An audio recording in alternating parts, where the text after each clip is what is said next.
You can be healthy and disabled at the same time. Do you understand that? Case in point, Disability Olympics. Those athletes are very healthy. They're disabled. So, disability does not mean unhealthy or even unfit. What does it mean? Well, I'm going to try to explain how disability is a factor of society rather than the person with the label. If you, let's say you are fairly average at 5'9", we'll make you 5 feet 9 inches tall. In my day and age, that was a little taller than average, but still, you know, I'm fairly little. Now imagine that you have to go play basketball against 7-footers. Now, perhaps you could become very skilled with some very good high-tech stilts and compete on an even footing with these 7-footers. Sure, all right. Now, imagine that the entire society is designed around these 7-foot people, and 7'6" even, as high as 7'6" or 7'10".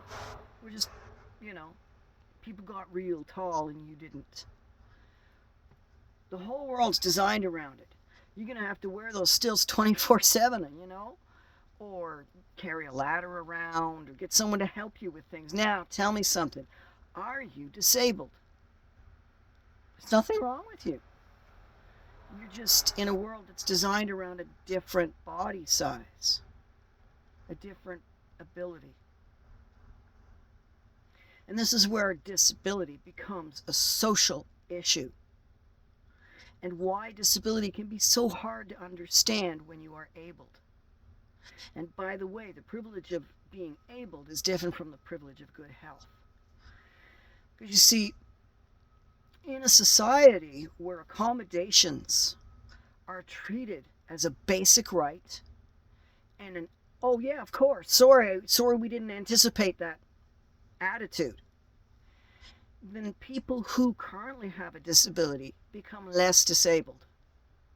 And when the attitudes of the people around them have the tolerance and the patience to again accommodate the differentness of this other person and allow their qualities of value to come out and shine and be of value to them, because we all need to be of value to each other, and we all can be of value to each other.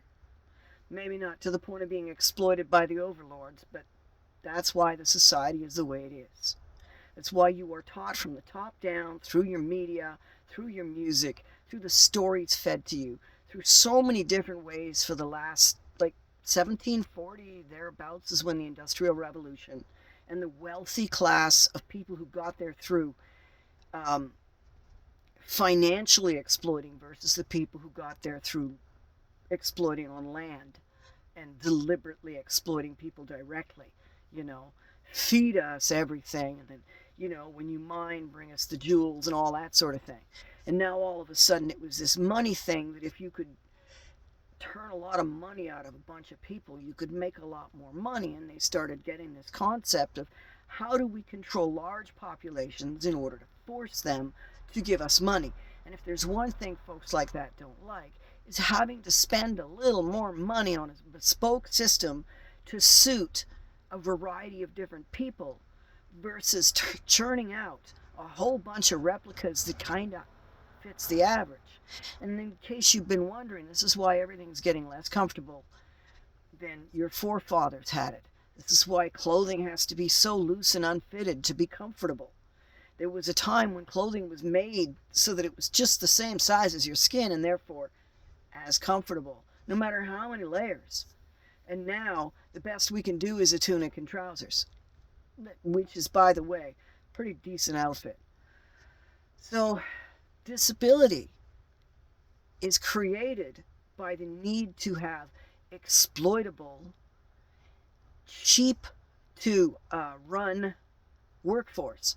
The workforce has to be cheap to use, as in low wages, low needs, low expectations, and low supply. Like not getting teachers enough pencils, for example. You need to have your workforce as exploitable as possible, and people who need accommodations just don't fit in. So now you've got a workforce that's refusing to listen when you say, no, I don't want to make room for that person. And they're making the room and they're wasting time helping their neighbor out. So you start teaching your workforce a little bit of sociopathy. Stop caring about these people because they really deserve to be locked away in some place where experts can care for them. You know, just like they told us to trust the experts with our dog food until the melamine scare of 2005, when we found out that they were cheating with plastic in order to make the food cheaper. Well, this is what they're doing with the population. And in a really interesting social experiment that has been incredibly successful, as soon as print came out, they started commissioning stories, and they started controlling large publishing houses and large distribution networks in order to get those stories out. And those stories were carefully carefully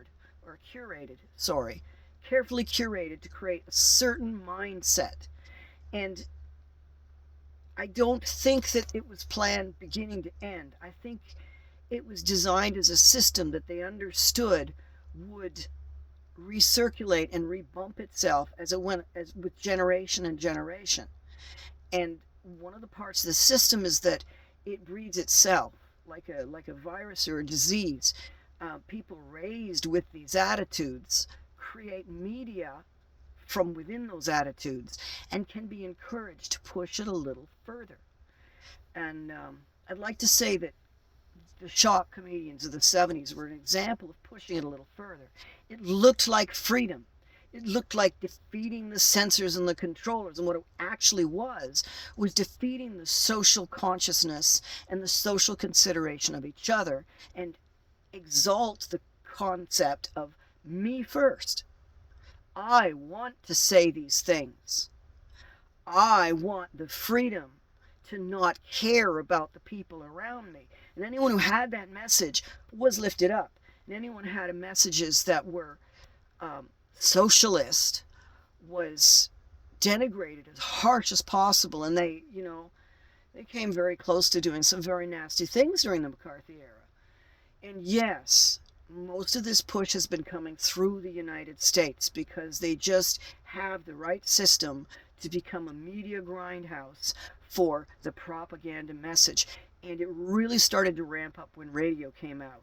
And the capitalists now, they knew what they were doing, because now we had Edward Bernays come out with his treatise on how to influence public opinion.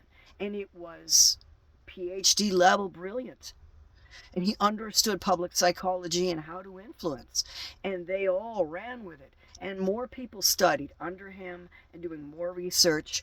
And the marketing, I mean, you could get a whole PhD in marketing now. Easily. You can get a double doctorate in marketing. And that's what we're up against now. Is people with a PhD in how to make us as weak as possible in order to extract the most energy from us. Okay? That is vampirism. That is parasitism. And it's being done through our entertainment. The way that the people on a sitcom joke against each other. The way that we